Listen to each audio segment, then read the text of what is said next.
नागपूर गोवा शक्तीपीठ महामार्गाला कोल्हापूर सांगलीतून विरोध होऊ लागला आहे। महामार्गास विरोध करणारे शेतकरी आणि स्थानिक नागरिकांबरोबर चर्चा करून महामार्गाचे संरेखन करण्याचा निर्णय महाराष्ट्र राज्य रस्ते विकास महामंडळ म्हणजेच MSRDCने घेतला आहे। त्यानुसार आता 805 किलोमीटरच्या संरेखनात बदल करण्यात येणार आहे। परिणामी काही दिवसापूर्वीच पर्यावरण विषयक परवानगीसाठी पाठवलेला प्रस्ताव MSRDCने मागे घेतला आहे। महामार्गाच्या मार्गात बदल करण्यात येणाऱ्या बदलामुळे नवा प्रस्ताव तयार करावा लागणार असून त्यामुळे MSRDCने वरील निर्णय घेतला आहे। नागपूर मुंबई समृद्धी महामार्गाच्या धर्तीवर MSRDCने नागपूर गोवा शक्तीपीठ महामार्ग बांधण्याचा निर्णय घेतला आहे। हा महामार्ग 805 किलोमीटरचा असून विदर्भ, मराठवाडा, पश्चिम महाराष्ट्र आणि कोकण या 4 विभागांना हा जोडत आहे।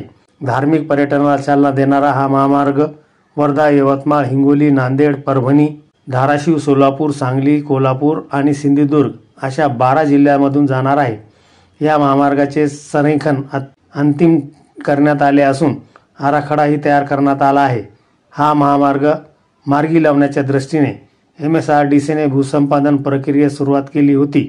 मात्र कोल्हापूर, सांगली आणि आसपासच्या भागातील शेतकरी, स्थानिक रहिवाशांनी आणि राजकीय नेते या महामार्गाला विरोध करत आहेत।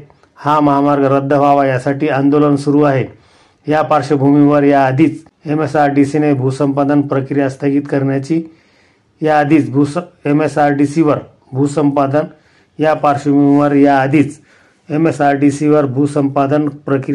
करण्याची नामुष्की ओढवली आहे।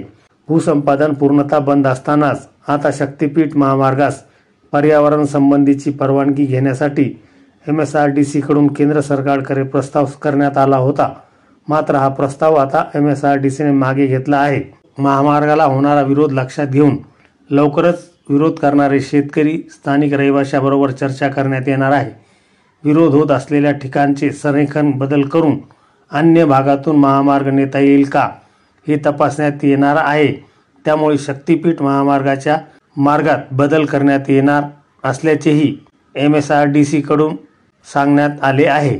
त्यामुळे शक्तीपीठ महामार्गाच्या मार्गात बदल होण्याची दाट शक्यता असून ज्या भागातील शेतकरी विरोध करत आहेत त्या भागातून हा महामार्ग रद्द करण्याच्या हालचाली सध्या सुरू असल्याची माहिती आहे।